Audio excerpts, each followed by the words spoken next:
Previously on Bollockz. We also had a lot of action in England this weekend. I've just heard that the mole has emerged from underground, our British underground football expert. We cannot reveal his identity. It's been 6 months now. Molly, are you there? Greetings.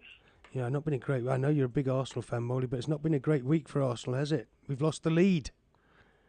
I don't know why you're worried. What are you worried for? Because Manchester City have got billions to spend. Well, exactly, and you've only got to look at how many decisions they're getting so we can see where some of their money's going, can't we? I think I said last night that some of these referees appear to be well-oiled when they're refereeing Manchester City. I thought that Danny Rose, well, as an old-fashioned defender, I was telling Comfort about this, the only way I could ever stop the Professor Umlangisi Ngabani in my day was to slide tackle him and take his legs, his arms and his head with the ball.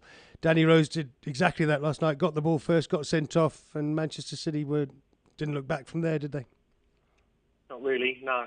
I mean, I think, in all honesty, they weren't ever going to not beat that lot, but, I mean, they probably needed 15 against Man City's 11, but it's funny, it's just getting, I mean, when you look at it, from a footballing point of view, and even with my non-Arsenal hat on, some of these decisions Man City are getting are just you're just sitting there scratching your head. If they're prepared to pay 250 grand on a player's wages, what's 20 grand to a referee or a linesman? And they're just getting far too many decisions, aren't they? What are we saying? Outrageous? What word would you use? Outrageous? Is it just because Man City are a big club, the refs tend to make decisions like this, or are you genuinely making accusations of, here, have a check? A bit of both. I mean, again, just sitting in the middle, you're just looking at it, shaking your head, saying how many more decisions are they going to get going their way? But Christ, I mean, you don't get anybody on the planet that hates Tottenham more than I do. Yeah. But there's never in a million years that was a penalty. But, I mean, to be fair, the referee didn't give it, did he? The linesman gave it. Yes, he did. And from his angle, it did look like it was maybe legs first. But then, I mean, as Tim Sherwood said afterwards, that he didn't disagree with the decision because the referee got it right to start with, but then listened to his linesman. Yeah. Where do you draw the line there? I mean, how often does the referee get overridden by the linesman? Does he take his word? Very rarely. I mean, they normally go by gut. But, I don't know. All these offside goals that they get away with, and all the other decisions and goals. Yeah. Strange. There's a big question mark there, obviously. Yeah, Molly, I mean, you can say it. I mean, you're anonymous. You can hide in tunnels. If you come out in public and say all these things, then I get pelted by this new generation like Comfort Kessler next to me, who you know well is a Man City fan, of course. And I do think they've had the rub of the green, yeah. Thing is, though, Neil, he's a new generation Man City fan. Who did he support before then? I'm not sure. Who did you support from Man City? Man United. I was just across the road.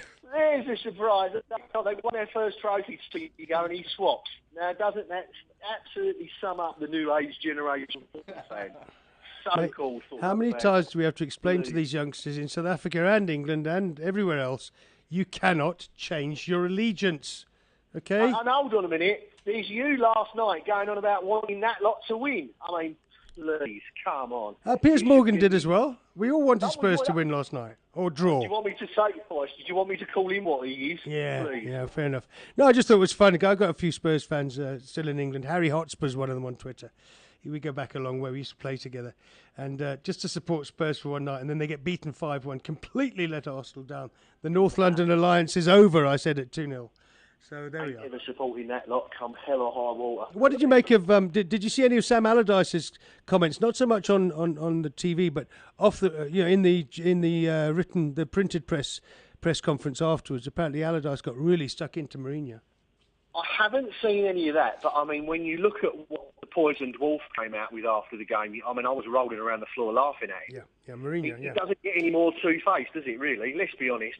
This is the bloke that goes to Barcelona with Inter Man and plays anti-football and has got the cheek to moan about West Ham. That's poetic justice, if you ask me. Didn't he say that Arsenal were the boring team when Chelsea got the 0-0 at the Emirates the other week because we didn't score? Yeah, that's what he said.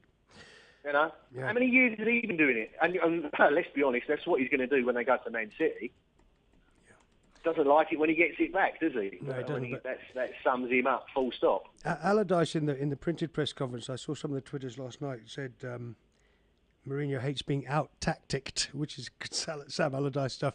And then he actually used some swear words in the printed in the print conference when they said to him, "Oh, Jose's accused you of parking the bus." He said, "I don't give an shite what Jose thinks of my tactics." They got a draw at Stamford Bridge, which is a quite incredible result for West Ham last night. Mate, so we've just done this big bet on Arsenal to win the FA Cup and Champions League double with Viv Pike, 1,000 randies put on it. What would you have done? Gone down the pub. Yeah, mate, exactly. Spend that.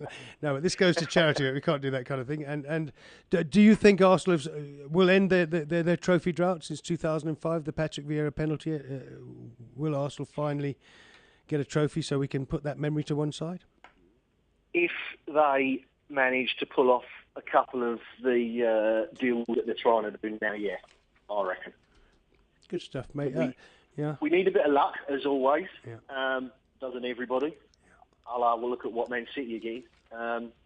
I just think we need, when you look at Arsenal, it's just the Walcott scenario. I mean, I know a lot of people either love Walcott or hate him, but he does give us that option of the fact that he's going to roast any defender on the pitch. Yeah. We haven't got that out there all of a sudden, and we look slow and lethargic. And I am told that the Southampton thing, and again, it hasn't come out much as the Man United thing, but there was 4 of them that were quite ill on Monday night. The other side of that is then they shouldn't be playing. My argument is listen, if you've been ill all day, you shouldn't be playing.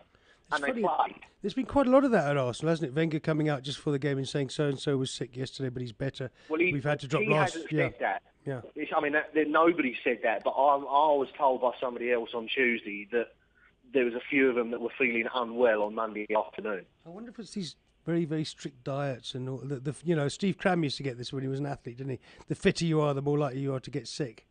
And that worries me a lot. They take those, vitamin supplements and that kind of thing. But let's be honest, in the middle of winter when bugs are going around in the UK, you've got the chances of you getting sick are large. And if one gets it in the camp, then they'll all seem to get it, don't they? Yeah, they do. I mean, that's not, like I say, it's not an excuse because you should be strong enough to be able to say, well, if there's 3 or 4 of you been on the toilet all day, you're not playing. Sorry. Looks like the whole Spurs team have been on the toilet all day to me last night. Listen, mate, you got some backing on Twitter. I've been putting out what we've been saying. Siva, don't forget the poor refereeing that killed Liverpool at the Etihad on Boxing Day. City is getting the decisions, and that's what we're saying, that Manchester City seem to be getting the rubber green from the refs. Molly, I've got to go. Thanks for your chat, as always. See you at a certain restaurant soon. And we'll just hope that Arsenal can do this. We can talk about relegation next week, maybe. It's so tight at the bottom. Thanks, Molly. Next week, mate. For Wenger. Spend some money, mate. Keep your fingers crossed. Absolutely. Draxler. Okay, mate. Good stuff. Take it easy. Molly. Cheers. Thanks, Molly. Hello, mate. Bye. That's it. Our 2 hours are up. Lively stuff today. Trying to organise these bets that we've put on. And I guess what we have to do is look ahead to Monday night. Manchester City against Chelsea will be the game of the weekend. And of course, by then, the transfer window will be shut. We'll know whether Killer and Perla and Lesonolo Majoro will have moved, or will they have to wait in limbo for another 4 or 5 months? We'll find out in the next 48 hours. Bollockz. Visual radio. Radio like you've never seen it before. Balls.co.za